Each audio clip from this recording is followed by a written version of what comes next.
Steins Gate is an anime that makes me feel more human than most, more flawed, scared, and alone as I look at myself through the character of Okabe, the man who throws his own humanity to the wind to save what little joys he's fortunate enough to have in life, to save his friends, those he gave his life entirely for already. In a way focused on technology, it presents one of the most true takes on humanity in anime. But that's not to overshadow what it seems to say about that technology and technology in general as well. The advancements Okabe and crew make brings many changes to the world, enhanced friendships, destructive repetition, lasting love, world war. And not just the outcomes are important, but the how, why, and who. Why did they do it? What was it all for? And did they deserve to make those changes? There's a lot to look at, a lot to cover, and real-world parallels to discuss. This is one I'm quite excited to tackle, and I hope you are as well, as we get into things here talking about Steins Gate and the hidden dangers of science and technology. Steins Gate centers around the probably quite impossible feat of time travel and the struggles around its development and use. Although the object of the advancement is unrealistic, the method and processes behind it are quite analogous to the real world. The most prominent way it is because it's a complete accident. More often than we may realize, simple accidents or byproducts are what become the stuff with world-shifting implications. Let's go with an example most know about, the discovery of penicillin. The basics are really quite simple. Dr. Alexander Fleming, a bacteriologist at St. Mary's Hospital, returned from vacation to find a few uncleaned petri dishes containing Staphylococcus aureus. I probably butchered that, but it was now contaminated by the mold Penicillium notatum. A simple mistake, the dishes were left uncleaned and the samples were now void. But Fleming noticed that the mold had inhibited the growth of the Staphylococcus. Probably butchered again. He grew more of the mold to test his discovery and confirmed his initial findings. The mold miraculously held back the growth of the bacteria, something which could and would be extrapolated to fight infectious bacterial diseases. By a simple oversight, Fleming changed the course of the medical world. This isn't unlike Okabe in Steins Gate. The phone wave, the future Gadget Lab's greatest discovery, is the byproduct of he and Daru's random tinkering and continued pointless experiments. They go from microwaving bananas to sending consciousness back in time. Okabe was interested in time travel from a young age, but not once was it in conjunction with said phone wave. The time-bending properties it gains stem from that fateful accident where the stars aligned for just a moment to reveal a truth of the world. He had no intention to make this discovery. I'd argue he wanted to do the exact opposite of scientific advancement with his persona of Hohoin Kiyoma. But the forward nature of the world pulled him along for a ride in the right place at the right time. This is his unclean petri dish, a tangential experiment which became something of its own and something much greater. This isn't where these similarities end either. Dr. Fleming recognized what was happening. The Penicillium notatum was fighting off the infectious disease-causing bacteria. However, he didn't have the necessary equipment at his laboratory to uncover why this was the case. More so, he also lacked the background in chemistry to find the active ingredient, purify it, determine what it could and couldn't be used against, and so on. This side of things fell to Dr. Howard Florey, Dr. Ernst Chain, and Dr. Norman Heatley in their own capacities at Oxford University. Florey, reading through a copy of the British Journal of Experimental Pathology, found Fleming's paper published in the back pages mostly ignored to the scientific community for 10 years. With greater equipment, more capacity, and more specialized skills, the team did what Fleming was limited from doing and isolated the necessary aspects of the Penicillium notatum, running larger trials on rats and eventually on humans as well. The Oxford team were to Fleming as Kurisu was to Okabe. While he made the accidental discovery, she was the one who crafted the why behind it. The theory of how it worked, refining and improving the technology, discovering its limitations. Without her, they would have simply been bumbling in the dark with a half-assed text-based time machine that only worked under random conditions and no idea to improve it or why it worked. They admit this openly, saying, "She's pretty smart, man. No point playing keep away if she can tell us how the thing works." when she visits the lab. But we can't blame them. Like Fleming, they're limited. They have obvious monetary troubles. They lack the specified education necessary for the discovery, and their lab is nothing more than an apartment with some old technology. Kurisu had a once famous scientist for a father, dedicated her life to this field, and never has to worry about limited money or equipment. It's obvious why she was able to do more, same as the Oxford team. Now, one issue the Oxford doctors did face was a limited supply. It took 2,000 liters of mold culture to treat a single human, an insane amount of space to time and develop. Fleming and Heatley searched for a more productive species and struck gold one day when a lab assistant, Mary Hunt, arrived one day with the solution in her hands. While shopping at a local market, she discovered a cantaloupe that was covered with a pretty golden mold. This mold was Penicillium chrysogenium, which stunningly yielded 200 times the amount of penicillin as their previous subject. Later, the strain would be mutated and modified to produce 1,000 times as much. Had Mary Hunt not arrived with a moldy cantaloupe that day, it's probable the advancements would have been made eventually, but she moved the clock forward, aiding humankind greatly in the process.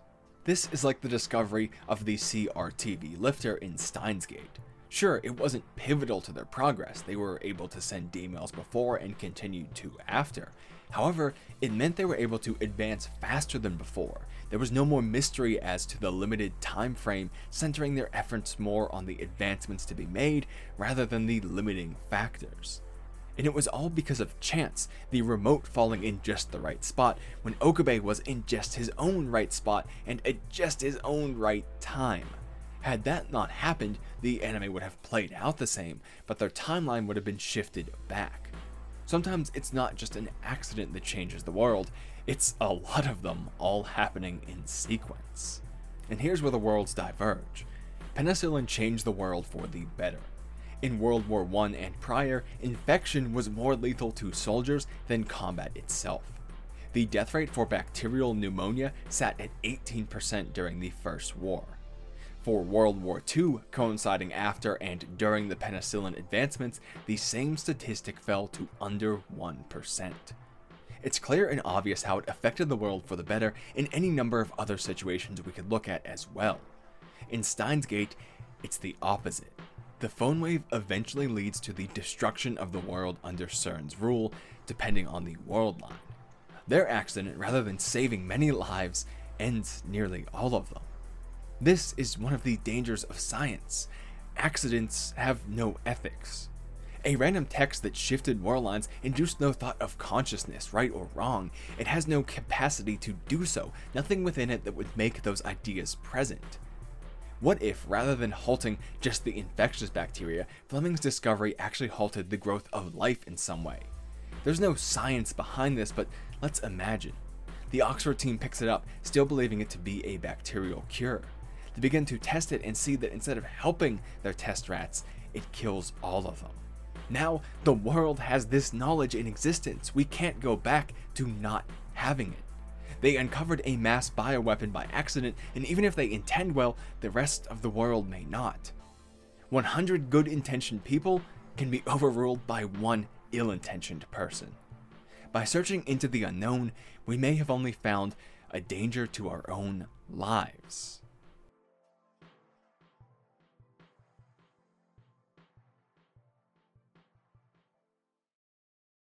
More often than not, science is asking why something happened after it already did. In the most common example, Newton had to have the apple fall on his head before he could ask why it did. The world existed and crafted its laws before us. We're simply uncovering them. And we never know if the answer is really worth having. It may seem like it may appear innocent and helpful, but that's just hopeful assumption under goodwill. And I agree with those things, but we can't take them as universal constants. That's the danger of science. Digging into the unknown doesn't necessitate advancement alone. The same discoveries that offer seemingly limitless energy also have the ability to take seemingly endless amounts of life. If accidents have no ethics, then science has no morality. Scientists can, but the order of the world itself has no affiliation. It simply is and simply does, no more and no less. We have to choose how to use it, what to discover, and why we should. Discovery for discovery's sake, like Okabe and the crew forge into, has no guarantee of goodness. Steins Gate makes this clear and present with its apocalyptic future and the parallels of real-world discovery that the team follows. It's not one-to-one, but the message is more than clear.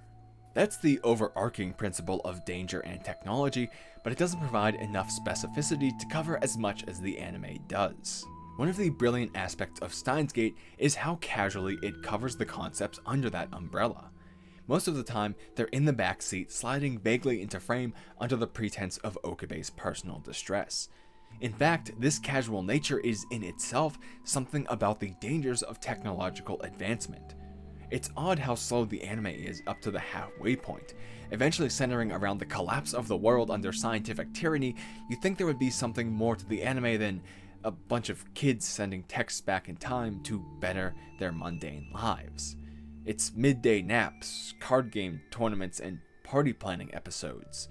While they respond with shock at first to events that break this simple nature, it mellows out to the point where they're openly shouting about time travel to anyone who will listen. Something so alien at the start of the series is a daily occurrence by CERN's raid of the Future Gadget Lab. The rare times someone raises a challenge to a D-mail, it's met by a response like, "You're positive this is a good idea, huh? It's perfectly safe." and when they bring up the potential harm caused by the clear and obvious butterfly effect happening around Okabe, it doesn't really change his and their behavior much. At least not until it's too late already. By the time they open their eyes to the danger of their advancements, the world had already been set on a crash course with the metaphorical black hole of CERN. The dangerous technology they crafted was normalized in a near instant. This isn't meant as a way of saying, be afraid of the world around you, it's dangerous and bad. But we do have to recognize the real commentary by the anime here, intentional or not, it's poignant. Our modern world is filled with normalized everyday dangers. Think about warning labels on cleaning supplies, smoke and carbon monoxide detectors, even the parking brake on your car. These devices, symbols, and so on are designed after the fact of other inventions to improve their safety. The smoke detector helps to warn you if a heater or oven malfunctions and starts a fire. The warning labels on chemicals help prevent you from creating a deadly mixture from two things you store right next to each other. And the parking brake is more appropriately called the emergency brake after its original intention. Although now used for parking mostly, it was formerly an oh shit button when the safety standards of vehicles were much looser than they were today, although it did serve some purpose for manual transmissions as well. Cars are the best talking point for this as well. Most Americans wake up, hop in their car, and drive to work. The car in America is a near necessity, a common factor of daily life.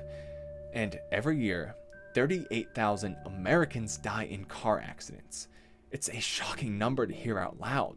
That's 38,000 plus lives changed in an instant.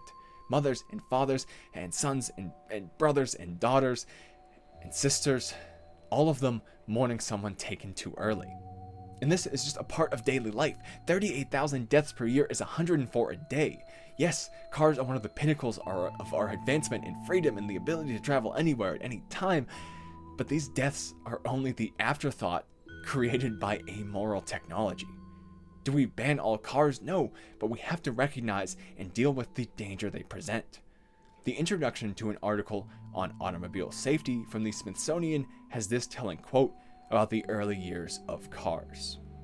Efforts to retain the benefits of personal mobility while minimizing its sometimes tragic consequences focused on specific problems from controlling driver behavior to redesigning automobiles to improving the driving environment. Retaining the benefits and minimizing the losses. A balancing act on the shoulders of tech. That's the nature of human advancement. Everything comes with a cost. Are we willing and able to pay it? This is where Okabe and his friends are lucky. The nature of their situation allows them to undo the very work which doomed the world from misused forward progress. They don't have to rip their work from the hands of a modernized and accustomed society. Their circle was small enough and reading Steiner sparing enough that the world had no benefits to cling to in exchange for future issues. Well, after it's all dumped on the shoulders of Okabe, that is. What if they had gone public and couldn't go back in time to before that point? Would they, the world, believe his tales of worldwide doom? Or would society cling to his former gift to them?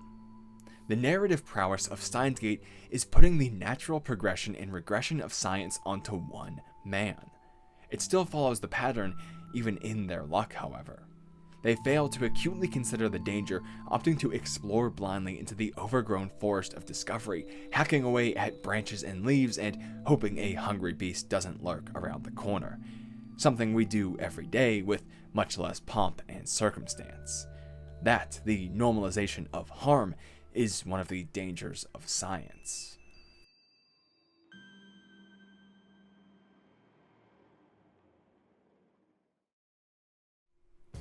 Now, their circle being quite diametrically limited is positive in the previous sense, but much less so in other terms. Kurisu, Daru, Suzuha, and Okabe are in many ways gods of the future, with the almost sole ability to alter the future via the past. Whatever they say goes.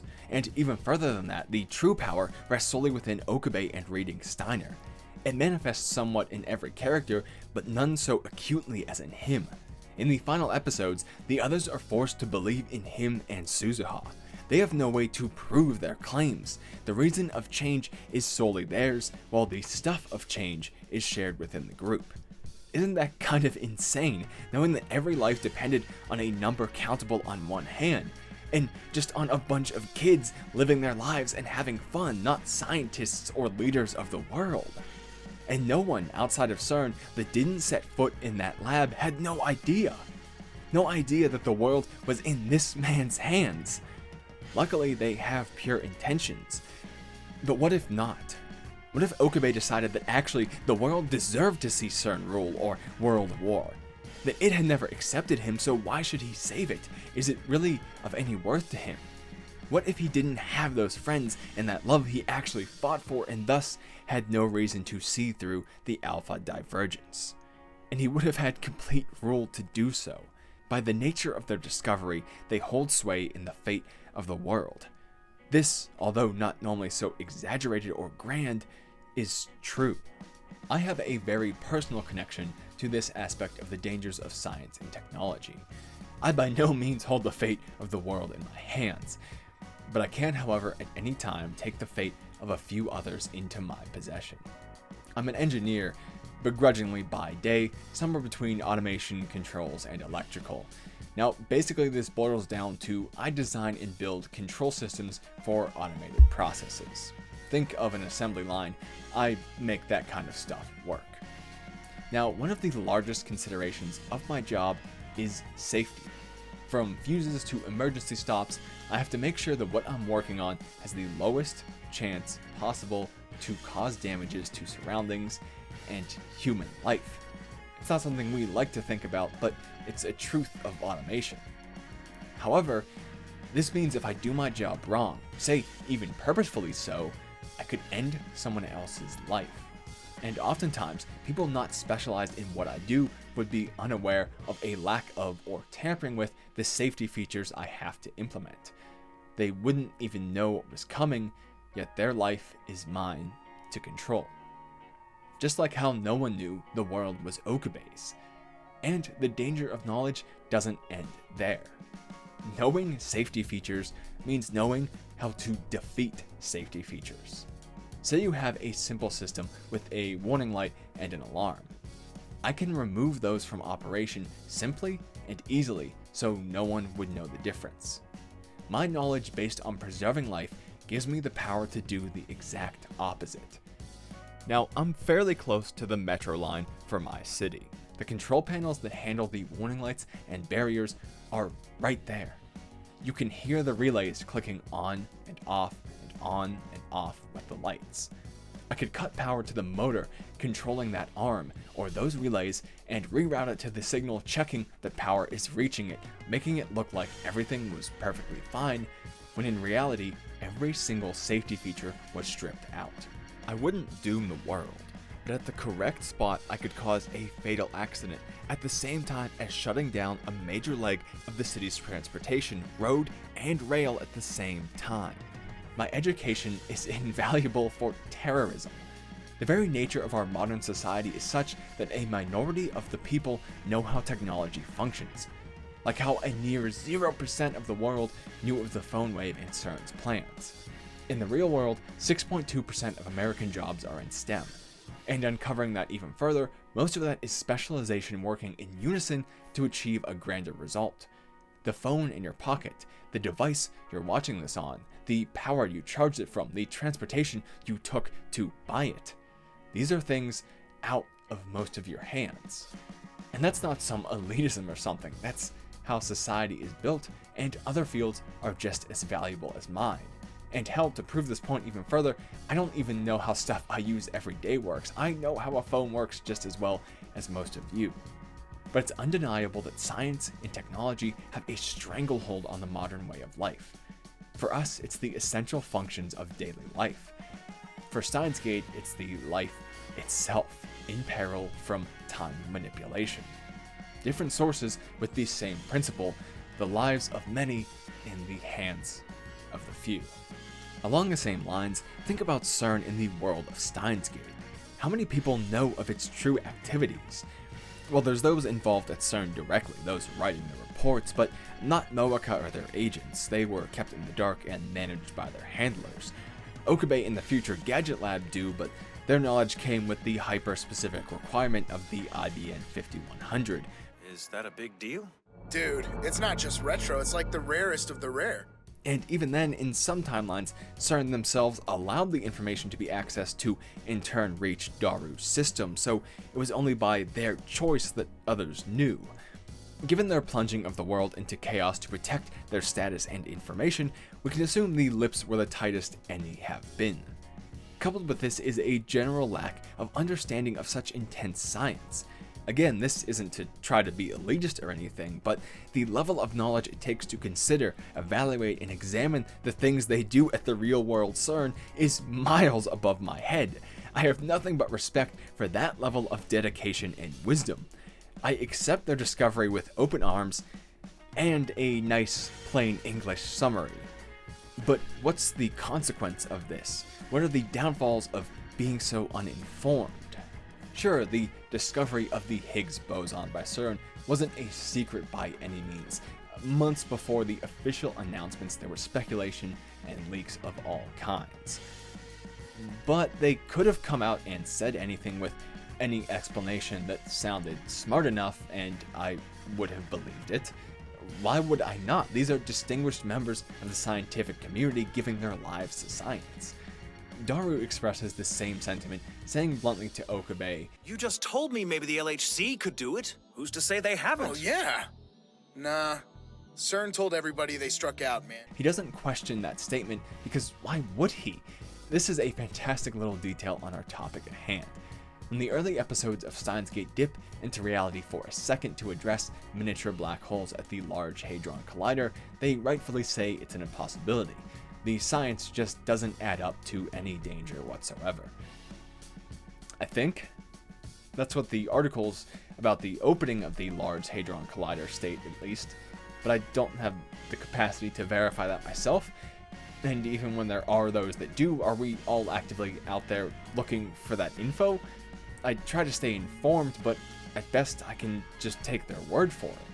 So when Steins Gate breaks from reality and the team discovers CERN did in fact create miniature black holes, is that so far off the path of reality? They could have done it, said they didn't, and I and most of us would be none the wiser. Even if the truth did come out, how much of the population would be tuned into such news?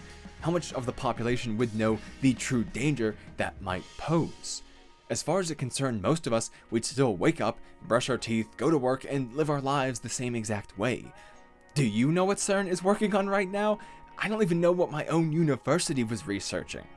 Whether they did make black holes or didn't, it wouldn't really affect me, same as it didn't for the characters in Steins Gate, until it was too late.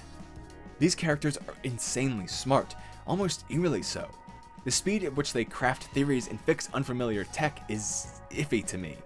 It may just be a pacing issue, but it also does something else. It puts them on a whole other level from everyone around them.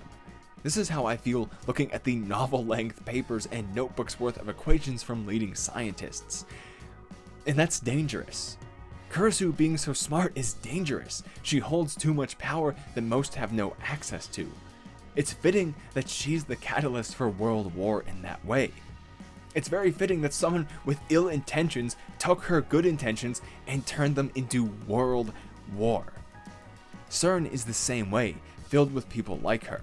While the anime is still quite abstracted from reality and requires the corruption of some of the most noble humans in this real-world version of Earth, it's not impossible. Science places the power to change the world in the hands of the few.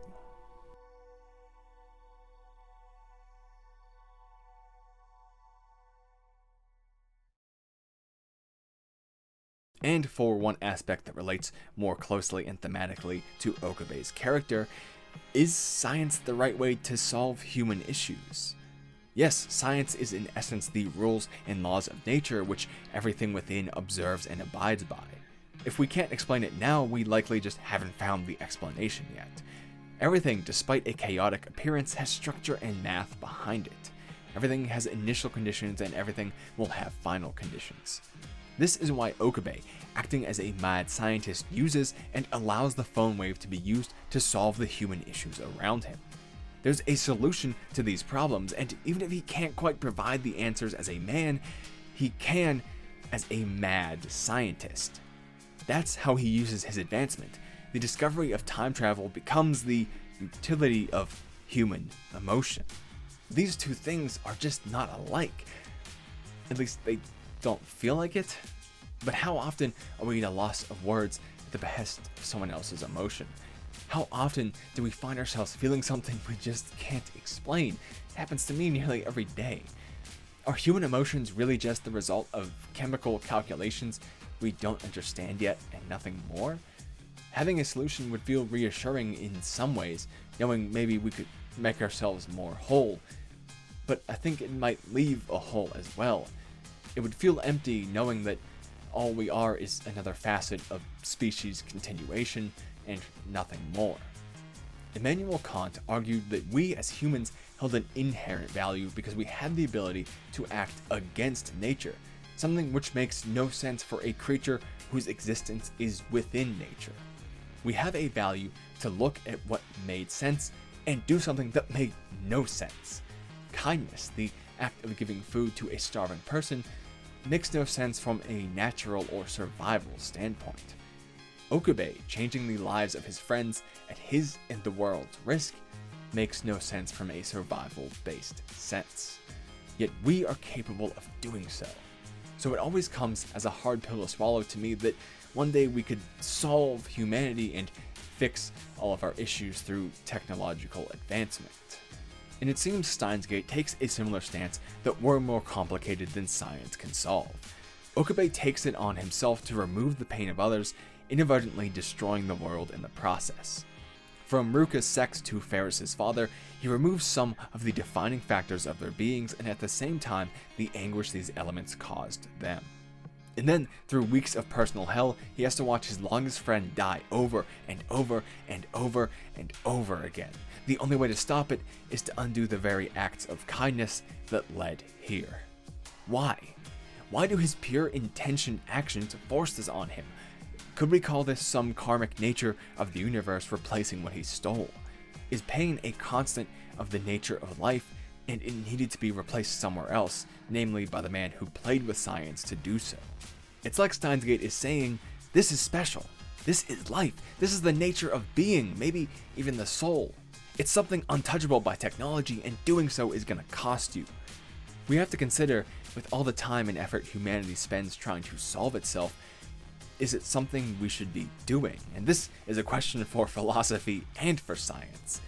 Like with everything we've discussed so far, is it an answer we really want?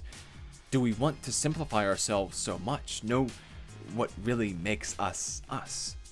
Maybe this discovery of our essence would halt humanity with no more drive to reach into the future. Maybe there's something lurking in us darker than we expected, or maybe we're so simple the truth leads us via its ethical neutrality into a pit of despair, or our solution, the way to solve our pain and end suffering, also makes us controllable and subjugated under the banner of modern-day evil. An evil misusing the banner of science for its own selfish ends, but unfettered by the very thing it's misusing. Science will never fight for its own good and fair use. It's our responsibility to do that for it. It didn't ask to be discovered, so we have to treat its uncovery with good intent and active morality. That's the danger of science. The knowledge that we forever hold the key to ending our suffering and extending its reach to infinity in the same breath. This is the exact power we see in this moment, condensed down to the will of a single human. Okabe fell into all of the dangers we talked about today, and then conquered them all. Steins Gate is hopeful and looks at these very real aspects through an unreal lens and says we can be better. We can overcome the downfalls of our curious and advanceful nature.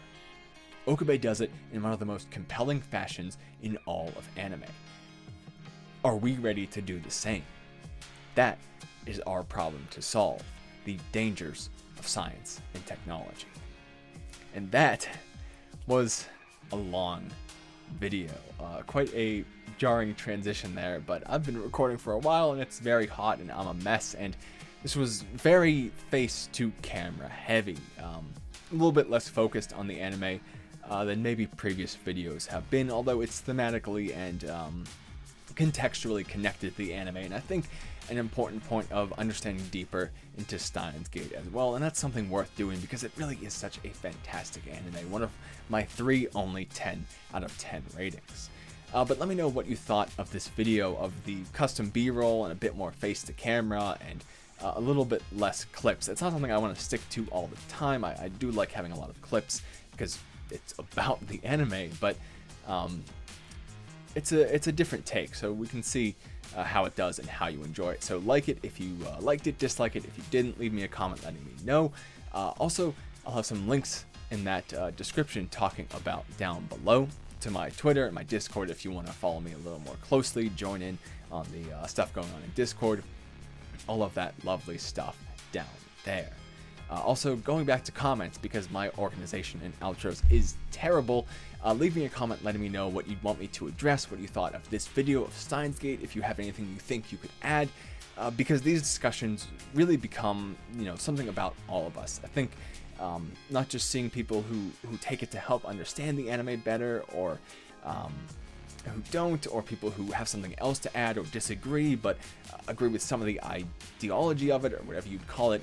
It's very interesting to see people's reactions and make this something all of our own and not just something I'm putting out there myself, because it kind of grows and changes in those comments. There's a lot of times where people will say something and I didn't even think of it and I wish I had put it in the video.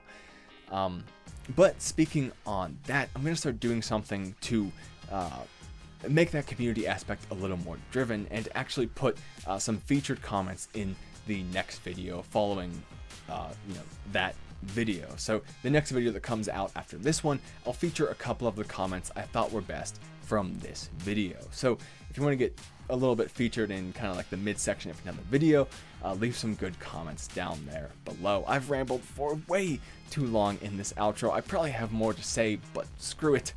I'll just say thank you for watching, and I hope I'll see you again soon.